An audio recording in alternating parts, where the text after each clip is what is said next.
Hello, how are you? My name is Ab Cisse, and in this episode of Leveling Up, we're going to talk about building up a shot. We're going to start in a very simple place, and then we're going to gradually move to a more advanced place. We're going to talk about advanced techniques like shutter drag, flagging your shot, adding a gel, and just little things you can do art direction-wise to kind of spice up your shots just a little bit.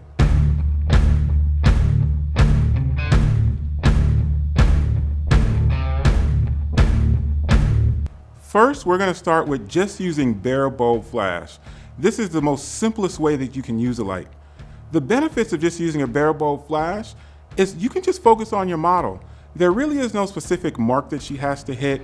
The light kind of fills the frame, it goes everywhere. It's very similar to working with just direct sunlight. And you can get nice looking catalog or e-commerce images just by using simple bare bulb. You don't have to overthink this.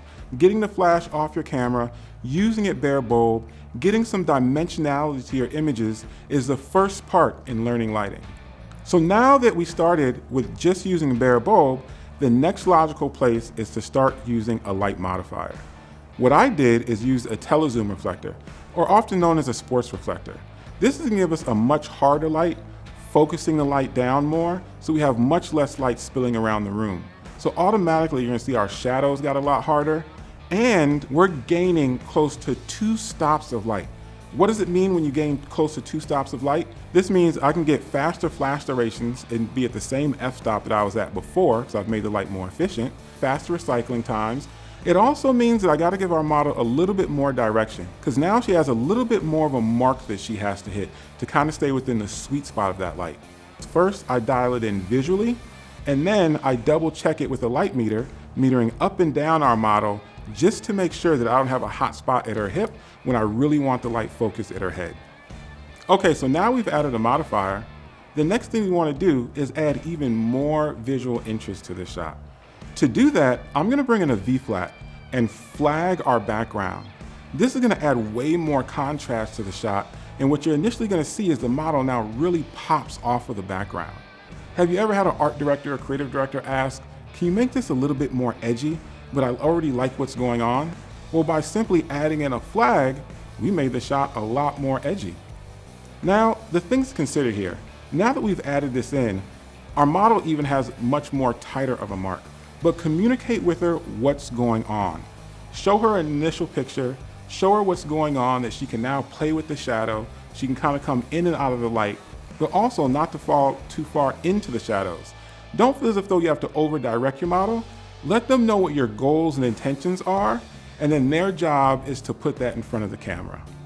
One of the things that you can always do to level your shots up more is communication. The more people that know what's going on, oftentimes it gives you a huge advantage because they're able to contribute with their own expertise to the shot. So now that we've flagged our light, and now that we've added a modifier, there are 2 benefits to this. In flagging our light, we made the background darker. And by adding the modifier, we're going to get a lot more power out of this modeling light. And so now we're going to use a technique called dragging our shutter. Now, this is an effect that you don't need to use all the time. Oftentimes this works best with a subject where maybe part of their personality has to do with being in motion, whether you're shooting like an athlete or a dancer. But here, I'm going to demonstrate it on a fashion shot. And I have a quick and simple way to dial this in that takes all the guesswork out of doing tons of tests and experiments with your model. The only thing that you're going to have to test is ultimately how much drag you want. The first thing I do is dial my shutter speed into the light meter. I know that shutter drags usually start at around 1/15 of a second and go below that depending on either how fast you're moving your camera or how fast your subject is moving. Then I take a light meter reading and I see what the percentage of flash contribution is. You can do this on a Sekonic L858 or the Sekonic L478. I want to make sure that I'm getting flash contribution of 50%. This is a magical number in doing shutter drag. All I do is, again, dial in my shutter speed and then keep bringing down the power of the flash until I get to my desired percentage of flash. And if I'm still at an f-stop that I'm not 100% happy with, then I start to change my ISO to get me back to an f-stop in which maybe I'll have a little bit more confidence in the depth of field that I'm getting. Using this technique, is a flawless way to get shutter drags. This way you can dial your shutter speed up and down, simply remeter, and you know you're gonna be in the same place exposure-wise. So even shutter drags have another level. I showed you how to do it by simply using the modeling light and using a reflector that enables you to get a little bit more power out of it. So now the thing that we ran into is we have two different color temperatures going on.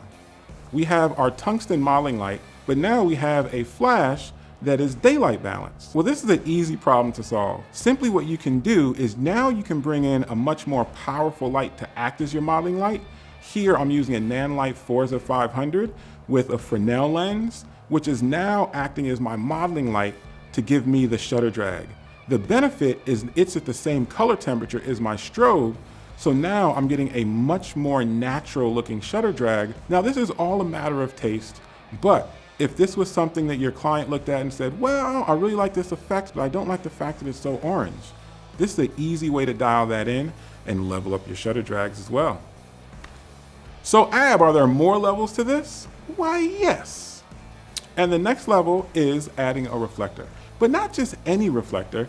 Yes, we can add a V-flat or a simple silver reflector, but let's step it up a bit and use a roll of Mylar.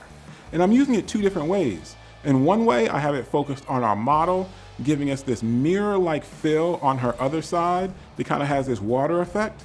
And another way I'm using it is I'm aiming it onto our background, keeping our model in shadow, and now I have much more visual interest on our background. You can do this not only with a piece of Mylar, but you can also do it by adding a gel to the background.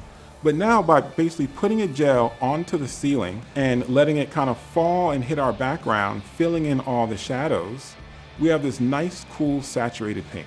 One of the important things to dial this in quick, so you don't spend a lot of time testing out what power the gel should be at, is most gels, in order to get really good saturation, should be underexposed by about 3 stops. So meter your main light, and then you can quickly meter your background. And as you see here, we're metering about 3 stops below. On the first try, we had an amazing image. The gels were dialed in and we were right back to shooting. Why would you do something like this? Possibly to accent a piece of wardrobe. For this shot, we had our model change into this pink jacket so that you're not just adding visual interest, but there's also a little bit more intent behind it as well. And I know, Ab, how many more tips can you give us? How many more opportunities do you have to level this up? Well, another thing that you can do, instead of telling your model to go to the background, you can bring the background to your model. In this shot, I simply brought in a gravity backdrop right behind our model. Now her shadow falls right behind her. And again, it adds a little bit more visual interest. I also gave her a chair to sit on to kind of vary things up a little bit. One of the things I want to focus on is oftentimes we get so mired in technique, we forget about art direction. Art direction, set design, are one of the things that you can always do to level up a shot.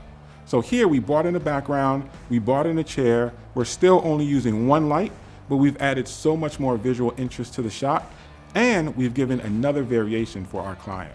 So there's one last level that I'm gonna end with that you could actually use at any point in this, and that is to simply add another flag and give yourself this nice slice of light coming across the set. And I had something really fun happen here. My videographer was getting this cool shot looking through the slit, and when he did that, he added a little bit of flag to the bottom of the frame, which even gives me more visual interest kind of towards the top of our model. So if you have a human flag or a videographer that just likes to jump in your shots, they can also add more visual interest. Take advantage of what's going on. I didn't intend for this to happen, but when I saw the final results, I actually really liked it.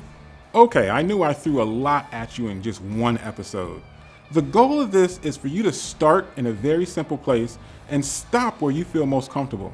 Don't feel as if though you have to do all of these techniques, but everything I showed you in this video is a way of simply leveling up your shot from something really basic, which still works, which is still very viable just using a bare bulb flash, to something a little bit more advanced. If you want to know more, join me on Tuesday nights at 7 p.m. on Twitch. And subscribe to the Adorama Discord in order to get any updates or time changes to that Twitch show.